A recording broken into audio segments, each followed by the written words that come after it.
నిన్న కొట్టిన కొత్త పసుపు కాళ్ళకి రాసుకోమ్మా. ఈ రోజు నుంచి నువ్వు నిండుగా పెళ్లి కూతుర్లా కనిపించాలి.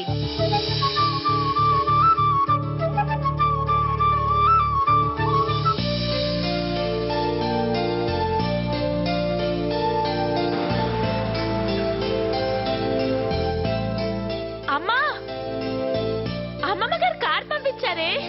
పిన్ని గారు కారు పంపించారా?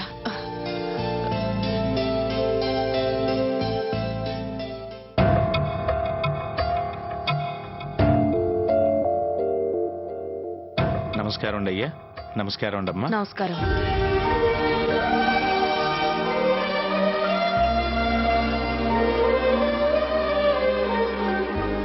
పెద్దమ్మ గారు తమరిని సీతమ్మ గారిని అర్జెంటుగా తీసుకురమ్మన్నారండి అమ్మా.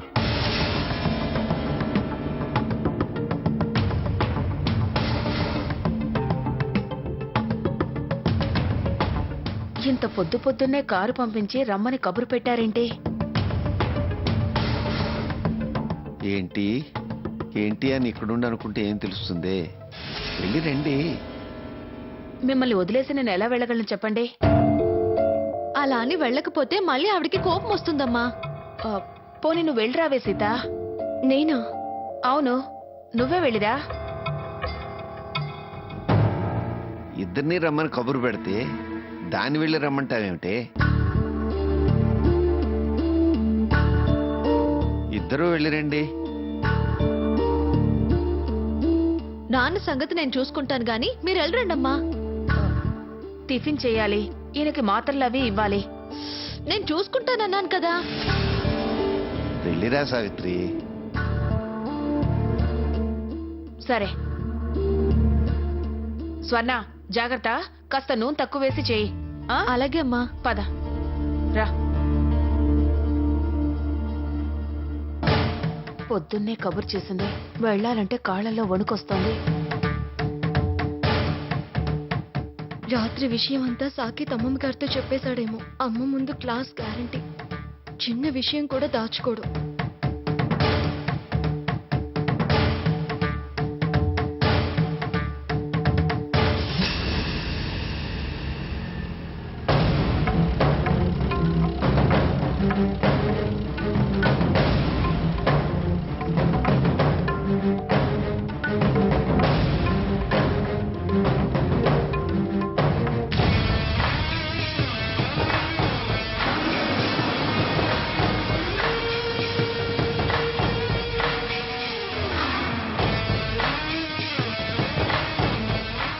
నమస్కారం పిన్ని గారు. రండి రండి, కూర్చోండి. ఆ వంక ఈ వంక చెప్పి ఆలస్యం చేస్తారేమో అనుకున్నాను. ఏ సీత, అప్పుడే పెళ్లి కళ వచ్చేసిందే.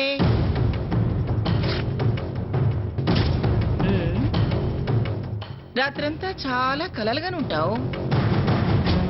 సావిత్రి, పెళ్లి కోసమని బ్రహ్మాండమైన పట్టు చీరలు తెప్పించాను. వర్జం వచ్చేలోగా అవన్నీ మీకు చూపిద్దామని మిమ్మల్ని పిలిపించాను.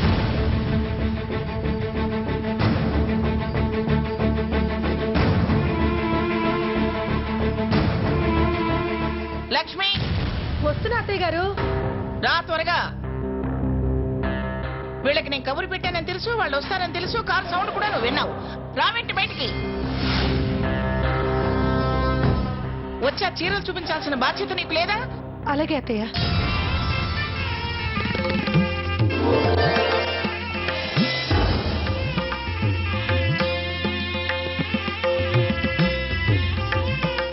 అది పెళ్లి కూతుర్ని చేసే రోజు కట్టడానికి. ఈ బ్లూ కలర్ చీర గౌరీ పూజకి.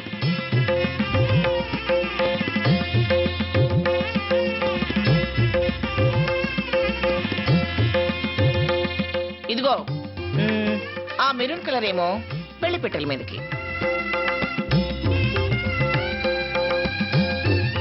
అవి మధుపర్కాలు.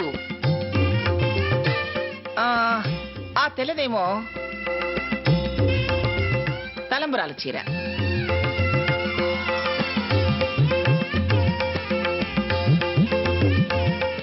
ఇకపోతే ఆ నెమలి పింఛం కలర్ చీర ప్రధానం చీర. ఆ మిగతా చీరలు ఒకటి గృహప్రవేశానికి, ఒకటి సత్యనారాయణ స్వామి వ్రతానికి. ఇది మా సాంప్రదాయం ప్రకారం పెళ్లికి ముందు పూజలో కట్టుకోవడానికి తెప్పించిన చీర. చూడు, అన్ని కంచిపట్టు చీరలే తెప్పించాను, బంగారు జరి. పెళ్లి పీటల మీద చీర అన్నిటికంటే ఖరీదైంది.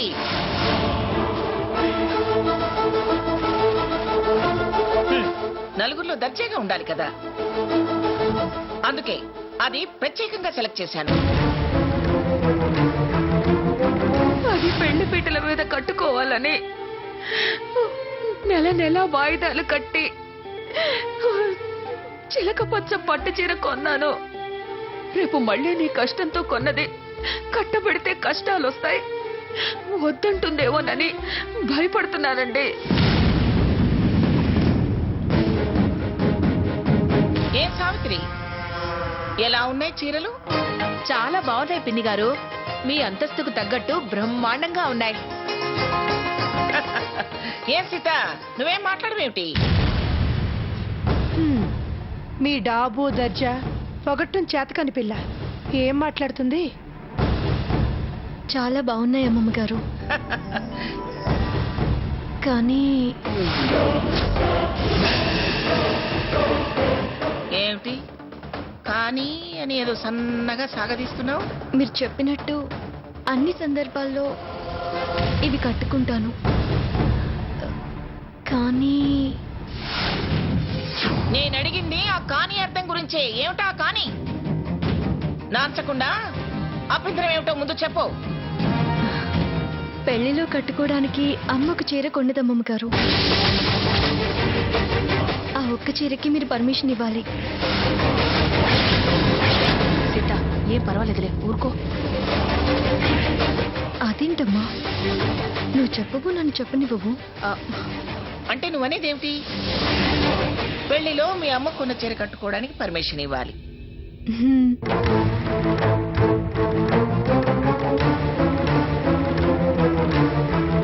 అది చాలు, మాకున్న పరువు ప్రతిష్టలు గంగలో కలిసిపోవడానికి.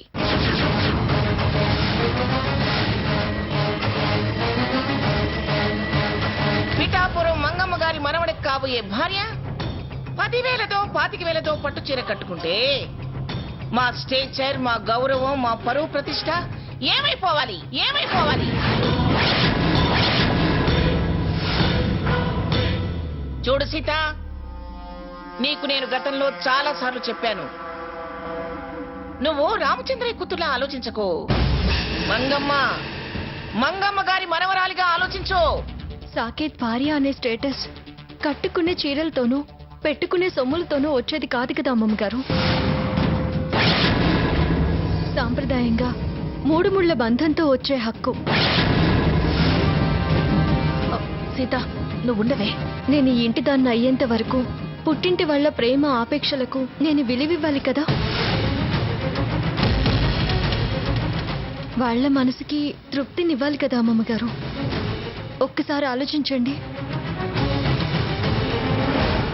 సీత, ఇంకేం మాట్లాడకో, ఆగు. అలా అంటావేంటమ్మా? నేనేం తప్పుగా మాట్లాడలేదు కదా. అది అంటే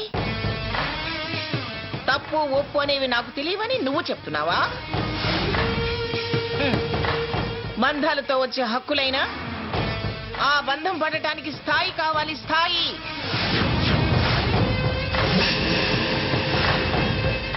ఆ స్థాయికి తగ్గట్టు హుందాతనం కావాలి. ఆ హుందాతనం బయటకు కనపడాలంటే అలంకరణ కావాలి. నన్ను తప్పుగా అనుకోకండి అమ్మమ్మ గారు. అర్థం చేసుకొని మా అమ్మ కోరికని తీర్చే అవకాశాన్ని ఇవ్వండి ప్లీజ్. మీకు అవకాశం ఇచ్చే నలుగురిలో నేను నవ్వులు పాలు కాలేను. ఇంక ఈ విషయంలో మరో చర్చే లేదు. ఈ చీరేను పెళ్లిలో కట్టుకుని తీరాలి, అంతే. ఖచ్చితమైన అభిప్రాయం అంటూ మా మనసులో నొప్పించకండి అమ్మమ్మ గారు. మా మాట కాదంటే ఇటు జరిగేది కూడా అదే. మేము నొచ్చుకున్నా నీకేం పర్వాలేదా? మీ అన్ని ఇష్టాలకి మేము తలొంచుతున్నాము. ఈ ఒక్క చిన్న విషయానికి మీరు సరే అనొచ్చు కదా అమ్మమ్మ గారు. సీత, వాదించి నన్ను రెచ్చగొట్టకు. ఇది వాదన కాదమ్మమ్మ గారు. సీత, మేం పేదవాళ్ళమే కావచ్చు, మీలో కోట్లు సంపాదించలేకపోవచ్చు, ఖర్చు పెట్టలేకపోవచ్చు, కానీ మనసు అనేది మాకు ఉంటుంది కదా.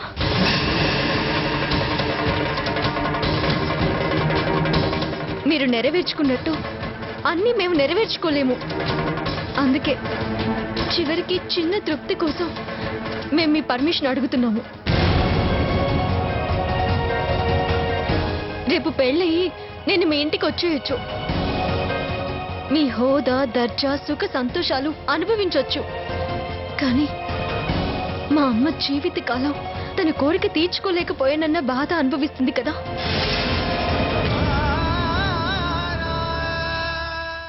పైగా ఆ కోరిక తీరే అవకాశం మళ్ళీ మళ్ళీ రాదు. అందుకే మిమ్మల్ని ఇంతగా ప్రాధేయపడుతున్నాను.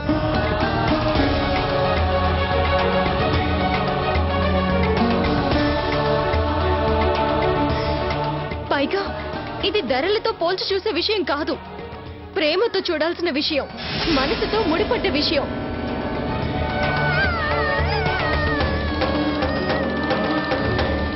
అమ్మ కన్నీళ్లు కూతురుగా తుడవలసిన బాధ్యత నాకుంది. అవి ఆవిడ దిగమింగుకుంటే, నేను పట్టించుకోకపోతే నాకు తెలియకుండానే అవి శాపాలవుతాయి.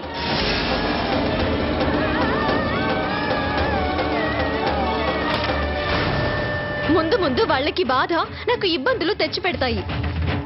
చాలా ఎక్కువగా మాట్లాడుతున్నావు సీత. ఎక్కువ తక్కువ అనకండి అమ్మమ్మ గారు, తప్పనిసరి మాట్లాడుతున్నాను. నేను తప్పనిసరి కాబట్టే పీటల మీద ఆ చీరే కట్టుకోవాలి అని చెబుతున్నాను.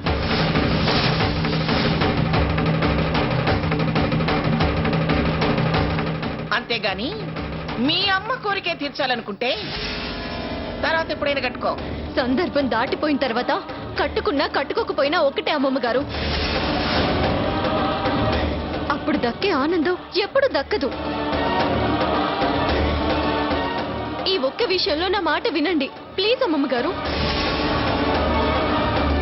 చూడు, నేను వినడానికి అలవాటు పడితే చెప్పడానికి ఏమీ ఉండదు. అప్పుడు దక్కే ఆనందం ఎప్పుడు దక్కదు. ఈ ఒక్క విషయంలో నా మాట వినండి ప్లీజ్ అమ్మమ్మ గారు. చూడు, నేను వినడానికి అలవాటు పడితే చెప్పడానికి ఏమీ ఉండదు. నన్ను విసిగించుకో. వినే తీరిక, ఓపిక రెండు నాకు లేవు. అమ్మమ్మ గారు, అమ్మమ్మ గారు. ఎందుకే అనవసరంగా ఏదేదో మాట్లాడి కోపం తెప్పించా? నేనేం కోపం తెప్పించడానికి అలా అనలేదమ్మా.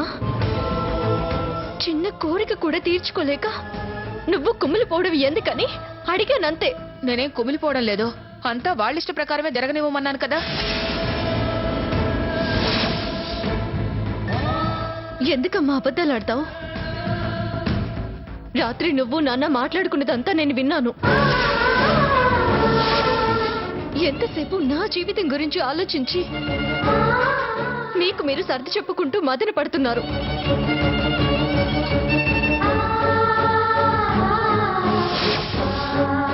అన్ని అమ్మమ్మ గారి ఇష్ట ప్రకారమే చేస్తున్నాను కదా. అయినా నువ్వు కొన్న చీర కట్టుకుంటే తప్పే ఉంది.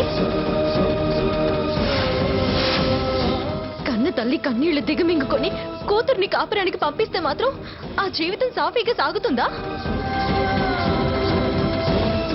దేవుడి దీవెన కన్నా తల్లి దీవెన గొప్ప అంటారు.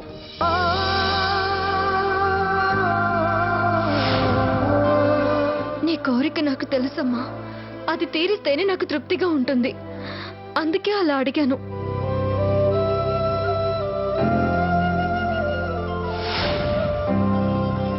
దాని గురించి నువ్వేం ఫీల్ అవ్వకు. అమ్మమ్మ గారు నిదానంగా ఆలోచించి నన్ను అర్థం చేసుకుంటారు. తప్పకుండా నీ కోరిక తీరుతుంది. నాకు నా కోరిక తీరడం కన్నా పెద్దవారు కోరుకున్నది జరగడమే నాకు తృప్తిగా ఉంటుంది సీత. నచ్చ చెప్పే ప్రయత్నం నాకు నచ్చదమ్మా. సీత, చిన్న విషయం గురించి పెద్ద దూరం దుమారం రానివ్వకమ్మా. అత్తయ్య గారు చెప్పిన దానికి వదిన గారు సరే అంటున్నారుగా. వదిలే సీత. తను ఎందుకు సరే అంటుందో నాకు తెలుసు అత్తయ్య గారు. అన్నీ నా కోసమేనా? వాళ్ళకంటూ ఏమీ ఉండకూడదా?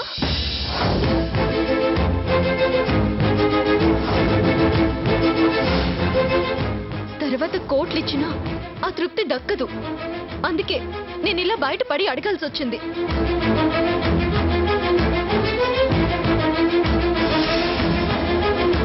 దయచేసి మీరైనా అమ్మమ్మ గారికి కాస్త నచ్చ చెప్పండి. ప్రయత్నం చేస్తానులే సీత.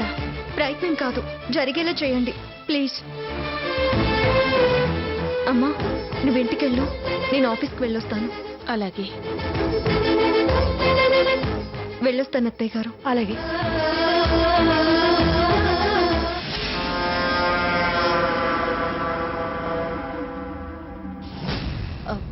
దాని మాటలకేం అనుకోకండి. ఎందుకు అనుకుంటారు వదిన గారు? చిన్నపిల్ల అమ్మ మీద ప్రేమతో అందని అర్థం చేసుకోగలను. పిన్ని గారితో చెప్పండి, అది ఈ చీర కట్టుకునేలా చేస్తాను అని. అలాగే చెప్తాను, మీరు ఇంకేం ఆలోచించకండి. వస్తాను వదిన గారు. మంచిది. ఒక్క నిమిషం.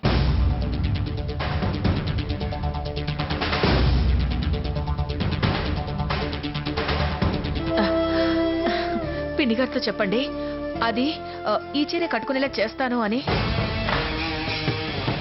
అలాగే చెప్తాను, మీరు ఇంకేం ఆలోచించకండి. వస్తాను వదిన గారు. మంచిది. ఒక్క నిమిషం.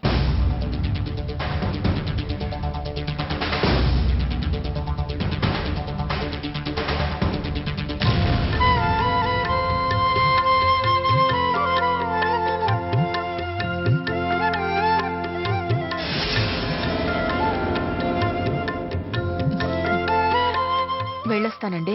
అలాగే. మంచిది.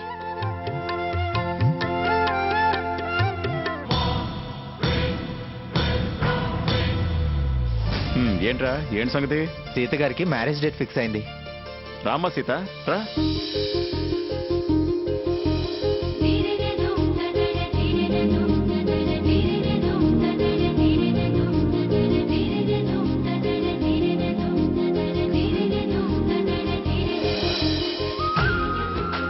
మ్యారేజ్ డేట్ ఫిక్స్ అయిందిగా, ఇప్పుడే రఘురామ్ చెప్పాడు. అవును సార్. సీత గారు, మిమ్మల్ని ఇవాళ సీత గారు అని పిలవడం కన్నా సీతా మహాలక్ష్మి అని పిలవాలనిపిస్తుంది. ఆపుతావా? ఏంటండి, మ్యారేజ్ డేట్ ఫిక్స్ అయింది, హ్యాపీగా ఉండాల్సిన వాళ్ళు అదోలా మూడీగా ఉన్నారు. రఘురామ్, ఏరా, నీ మూడు నీదే గాని ఎదుటోళ్ళు మూడు పట్టించుకోవా? డేట్ ఫిక్స్ అయింది అన్నాక చాలా పనులుంటాయి. ఎవరి టెన్షన్స్ లో వాళ్ళు ఉంటారు. కరెక్ట్ గా చెప్పారు సార్. ఏంటండి కరెక్ట్? టెన్షన్ పడి మూడ్ ఆఫ్ అయితే పనులు ఎలా అవుతాయి? రిలాక్స్ గా ఉంటేనే పనులు పీస్ఫుల్ గా అవుతాయి. సీత గారు, మీరు కోపంగా ఉంటే ఓకే, కానీ మూడీగా ఉంటేనే బాగుండదు. ప్లీజ్ రఘురామ్, నన్ను విసిగించొద్దు. వదిలే సీత, వాడి సంగతి నీకు తెలిసిందే కదా. అది సరే, పెళ్లి పనులు మొదలు పెట్టారా? వెడ్డింగ్ కార్డ్స్ ఆర్డర్ ఇచ్చారా? లేదు సార్, ఇవ్వాలి. నాకు రెగ్యులర్ గా మార్కెట్ లో అవైలబుల్ అయ్యేవి కాకుండా ట్రెడిషనల్ గా ఏదైనా డిజైన్ చేయాలని ఉంది. కానీ మూడ్ సరిగా లేదు. క్రియేటివ్ థాట్స్ వచ్చేలా లేవు. నీకెందుకు సీత ఆ శ్రమ? వీడున్నాడుగా. మాటలు తిన్నగా మాట్లాడడం రాకపోయినా క్రియేటివ్ బ్రెయిన్, వీడు డిజైన్ చేస్తాడే. తనా? ఏ, వీడి క్రియేటివ్నెస్ నీకు తెలుసుగా. తెలుసు, కానీ చేస్తాడా అని. ఎరా, కొత్తగా ఏదైనా డిజైన్ క్రియేట్ చేయొచ్చుగా. వారు మూడీగా ఉన్నారు కదా. తన కోపానికి నీ క్రియేటివిటీకి సంబంధం ఏంటి అసలు? చేయడం ఇష్టం లేని వాళ్ళు ఇలాగే వంకలు చెప్తారు. అలా అనకండి సీత గారు, డెఫినెట్ గా చేస్తా.